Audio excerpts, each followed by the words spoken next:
Big TV భక్తి సమాచారం WhatsApp ఛానల్లో జాయిన్ అవ్వండి. అన్ని విశేషాలు ఎప్పటికప్పుడు తెలుసుకోండి. జయ హనుమాన్ జ్ఞాన గుణ సాగర జయ కపీశ తిహు లోక ఉజాగర రామదూత అతులిత బలధామ.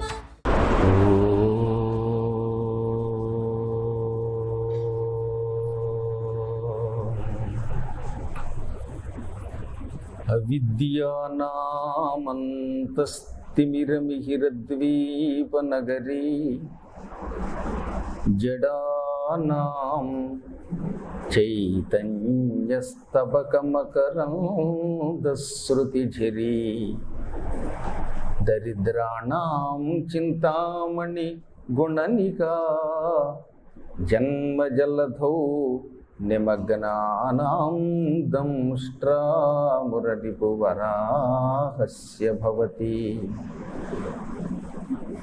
శుక్లాంబరధరం విష్ణుం శశివర్ణం చతుర్భుజం ప్రసన్నవదనం ధ్యాయేత్ సర్వవిఘ్నోపశాంతయే. వందే గురుపదద్వంద్వమవాంగ్మానసగోచరం రక్తశుక్లప్రభామిశ్రమతర్క్యం త్రైపురం మహః. నారాయణం నమస్కృత్య నరం చైవ నరోత్తమం దేవీం సరస్వతీం వ్యాసం తతో జయముదీరయేత్.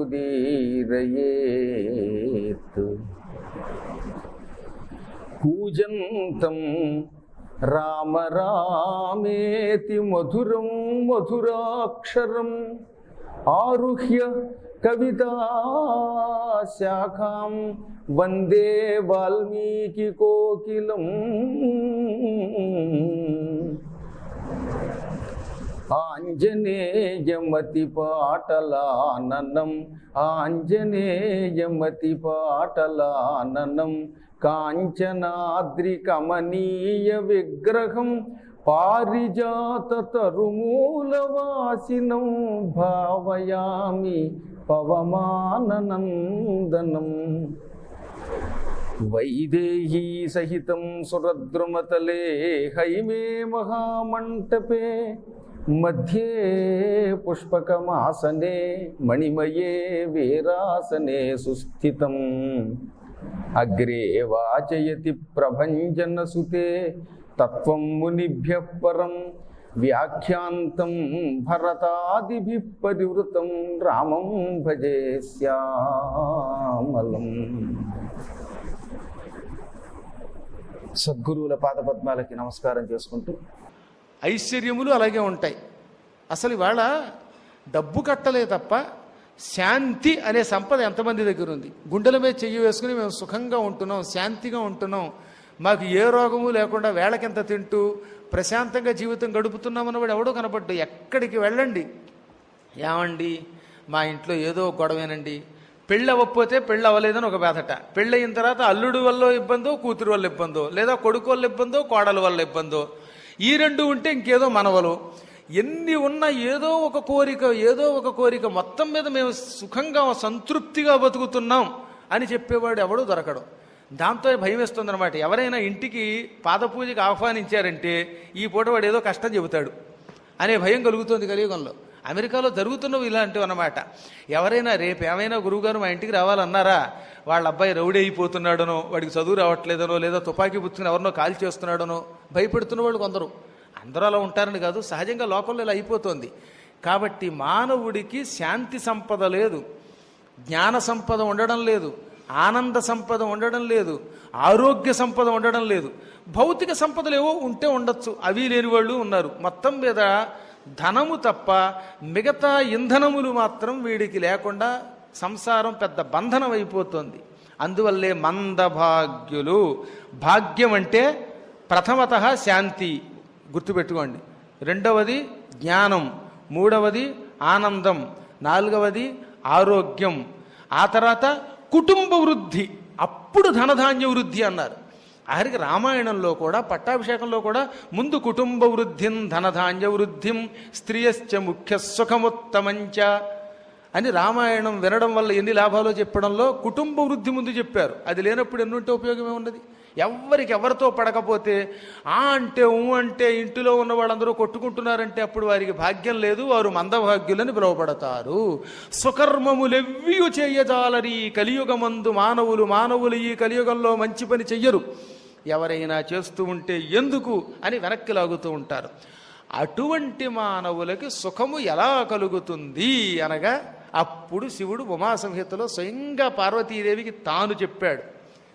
పార్వతి, మానవునికి సర్వకాల సర్వావస్థలలో ప్రశాంతతని, జ్ఞానాన్ని, సంపదని, అన్ని రకాలైన అభివృద్ధులను కలగజేసే ఒక్క మార్గం హనుమత్ కథాశ్రవణం.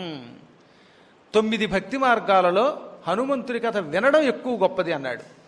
భాగవతంలోనే కాదు, దేవీ భాగవతంలోనూ. చిత్రం ఏంటంటే చివరికి మహాభారతంలో అన్నిటిలో 9 భక్తి మార్గాలు ముందు శ్రవణమునకే ఇచ్చారు.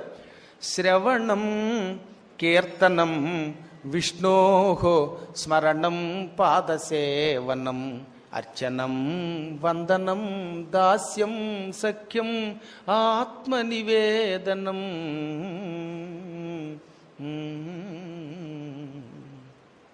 అందులో మొట్టమొదటిది ఏమంటోంది భాగవతం? శ్రవణం, వినండి. వినడం తేలిక కనుక.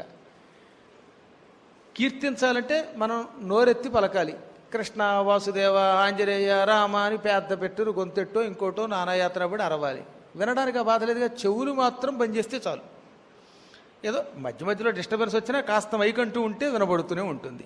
కాబట్టి శ్రవణము సులభమైన మార్గం. భగవంతుడి నామస్మరణం 2వది కీర్తనం. ఇప్పుడు నేను ఉపన్యాసం చెబుతున్నాను, దీనికి కూడా కీర్తనం అనే పేరు. కీర్తనం అంటే ఉపన్యసించుట అని ఒక అర్థం, నామస్మరణ చేయడం అని ఒక అర్థం. పైకి మాట్లాడేవన్నీ కీర్తనములే. చక్కగా పాటలు పాడటం అనమాట. రామ కోదండ రామ అని ఎంత బాగా రాశాడండి ఆ రోజుల్లో మహానుభావుడు. చావు దెబ్బలు తిన్నందుకు రాసి ఉంటాడు. ఆ దెబ్బ వీపు మీద పడుతూ ఉంటే ఆఖరి వాడు అబ్బబ్బా దెబ్బల కోరవగా తిట్టినయ్యా అన్నాడే తప్ప మొత్తం రామనామం విడిచిపెట్టలేదనమాట. రామ కోదండ రామ రామ కళ్యాణ రామ రామ పవన నామ రామ. ఇదంతా కీర్తనంలోకి వస్తుంది. స్మరణం మానసికంగా కానీ భౌతికంగా కానీ ఏదన్నా వచ్చినప్పుడు కృష్ణ, వాసుదేవ, పరంధామ, కోదండరామ అంతర్ముఖమై జపించుకోవడం, పాదసేవ చేయడం. మళ్ళీ ఇక్కడే ఒక అనుమానం వచ్చింది.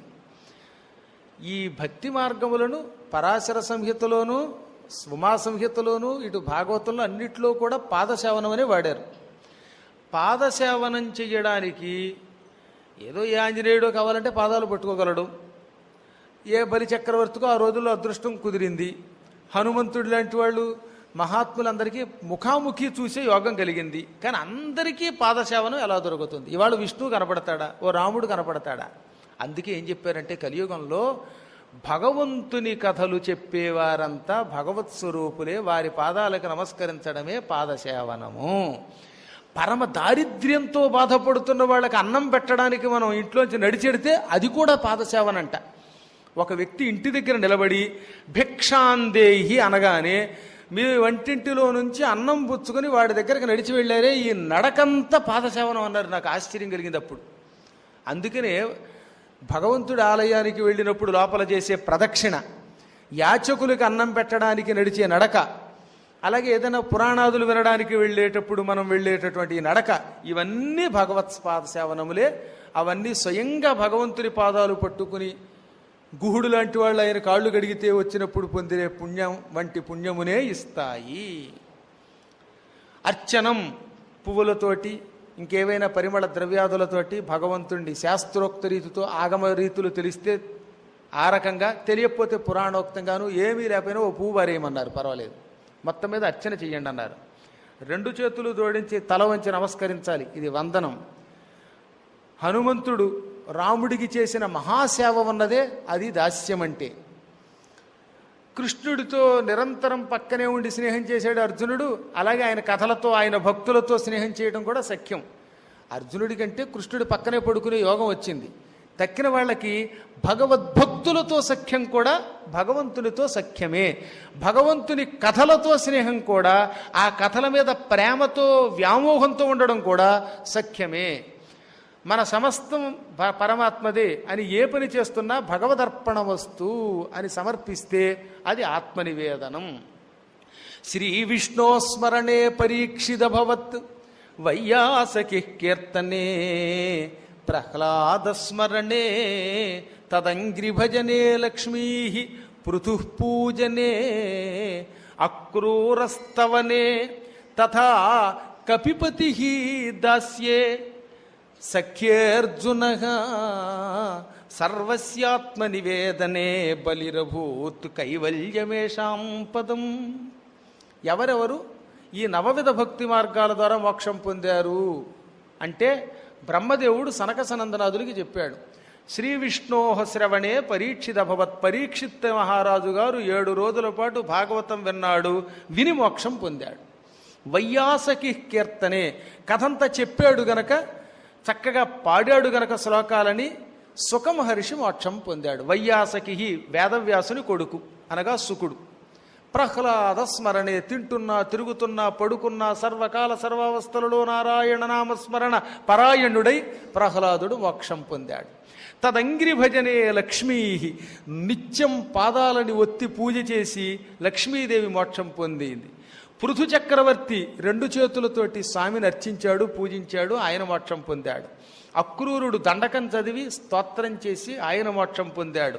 ఇదిగో కపిపతి దాస్యేతు, ఆంజనేయ స్వామి వారు నిరంతరం పాదసేవ చేసాడు. దాస్యం అంటే ఇక దాసుడు ఆయన. దాసోహం కోసలేంద్రస్య అని చెప్పుకున్నాడు, ఆయన మోక్షం పొందాడు. సఖ్యే అర్జున, సఖభక్తితో స్నేహభక్తితో అర్జునుడు మోక్షం పొందాడు. సర్వస్యాత్మనివేదనే బలిరభూత్ కైవల్యమేషాం పదం. తన సమస్తం హరికి సమర్పించి బలిచక్రవర్తి మోక్షం పొందాడు. ఈ అన్ని మోక్షాల్లోకి దాస్యం చాలా గొప్పది, సులభమైనది, ఉత్తమమైనది సేవ. అటువంటి సేవా మార్గంతో ఉన్న హనుమంతుడిని సేవించినా, ఆయన కథ విన్నా, ఆయనని తలుచుకున్నా వాడికి ఈ జన్మలో అన్ని కష్టాలు తొలగుతాయి. ఈ కలియుగంలో ఇందాక చెప్పిన అలసులు, మందబుద్ధి బలులు, అల్పతరాయువులు, ఉగ్రరోగ సంకలితులు, మందభాగ్యులు, ఈ సుకర్మములు చేయలేని వాళ్ళందరినీ అనుగ్రహించేది ఈ హనుమంతుని భక్తి, హనుమంతుని కథ. పార్వతి, హనుమంతుడంటే ఎవరో కాదు నేనే అని చెప్పాడు ఆయన. మనం ఎత్తుకోవడం ఉమాసంహితం చెప్పాంగా, పార్వతీ పరమేశ్వర సంవాదం అమరనాథ గుహ దగ్గర జరిగింది. అందులో పార్వతితో స్వయముగా లోకశ్రేయస్సుని కలియుగంలో ఇచ్చేది, అందులో సులభంగా ఇచ్చేది హనుమద్భక్తి. హనుమంతుడు దాసుడు గనక, హనుమంతుడు మహానుభావుడు గనక, హనుమంతుడంటే నేనే, హనుమంతుడు నేనే అనే విషయం కథే ఇక మనకు అసలు ఉత్తమమైన రుద్రావతార కథ. హనుమంతుడి 108 నామాలు, అష్టోత్తర శతనామాలలో ఒక నామం ఓం రుద్రవీర్య సముద్భవాయ నమః అని ఉంటుంది. రుద్రవీర్య సముద్భవుడు హనుమంతుడు. నాకు హనుమంతుడికి తేడా లేదు, నేనే అతడు, అతడే నేను. ప్రపంచ ప్రళయకాలంలో లోకాలన్నిటినీ గుటుక్కుని మింగే సంహారం చేసే నా అపూర్వ శక్తి దాస్యమును భక్తిని మిళితం చేసుకుని భూలోకంలో హనుమంతుడనే పేరుతో ఆవిర్భవించింది. భోగము మోక్షము రెండూ ఇచ్చే శక్తి ఒక్క హనుమంతుడికే ఉన్నది. సౌనక సంహితలో కూడా గొప్ప శ్లోకం ఉందండి ఉమా సంహితతో పాటుగా. యత్రాస్తి మోక్షో నహి తత్ర భోగః, యత్రాస్తి భోగో నహి తత్ర మోక్షః, శ్రీమారుతేస్య వన్న తత్పరాణం భోగశ్చ మోక్షశ్చ కరస్థ ఏవ. బాగా భోగములుంటే మోక్షం రాదు. రోజు సకల సంపదలలో మునిగి తేలుతున్నాం, సుఖంగా బతుకుతున్నాం, మనస్సు ఎప్పుడూ భోగముల మీదే ఉంటుంది అనుకున్నవాడికి ఈ నిత్య భోగలాలసులకి మోక్షం రాదు. మోక్షం కావాలనుకుంటే భోగములు ఉండవు. కానీ రెండూ ఉండాలంటే ఎలా మరి? అందుకని యత్రాస్తి మోక్షో నహి తత్ర భోగః, యత్రాస్తి భోగో నహి తత్ర మోక్షః. మోక్షం కావాలంటే భోగం ఉండదు, భోగం ఉంటే మోక్షం ఉండదు. ఈ రెండూ ఉండాలి. ఈ లోకంలో ఉన్నంత వరకు హాయిగా సుఖాలు అనుభవించాలండి. ఏ సుఖము లేకుండా ఒకేసారి మోక్షానికి ఏం పెడతామని కొంత బాధ అనిపిస్తుందిగా మనకి. సహజంగా భోగములు లేనప్పుడు మరింత కోరిక ఎక్కువ ఉంటుంది. కాబట్టి ముందు ఇహం తర్వాత పరం రెండూ ఉండాలి అంటే శ్రీ మారుతే సేవన తత్పరాణం భోగశ్చ మోక్షశ్చ కరస్థయేవా.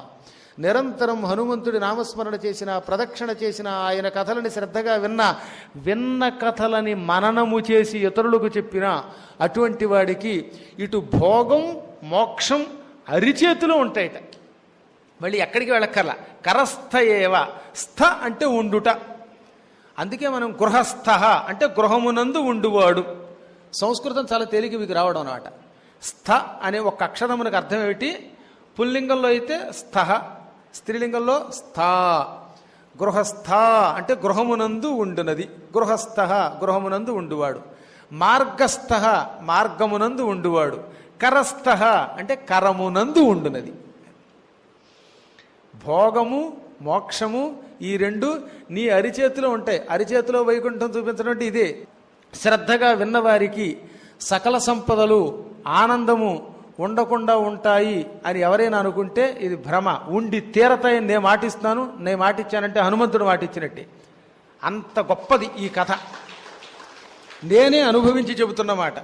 అనేక కష్టాలలో నుంచి బయటపడి యావజ్జీవితం సమస్యల్లోంచి బయటపడి సుఖంగా బ్రతకగలుగుతున్నామంటే ఆత్మశాంతితో జ్ఞానంతో నిద్రిస్తున్నామంటే వాళ్ళ ఈ హనుమంతుని కథని ఒకప్పుడు చెప్పగలగడమే మూల కారణం. ఇప్పుడు అందుకే మళ్ళీ మనకు అవకాశం వచ్చిందనమాట. అందుకని హనుమత్ సేవ చేస్తే భోగమోక్షములు రెండూ కూడా అరచేతిలోకి వచ్చి తీరుతాయి అన్నారు. జయ హనుమాన్ జ్ఞాన గుణ సాగర జయ కపీశ తిహు లోక ఉజాగర రామదూత అతులిత బలధామ. For more videos like this, subscribe Big TV channel.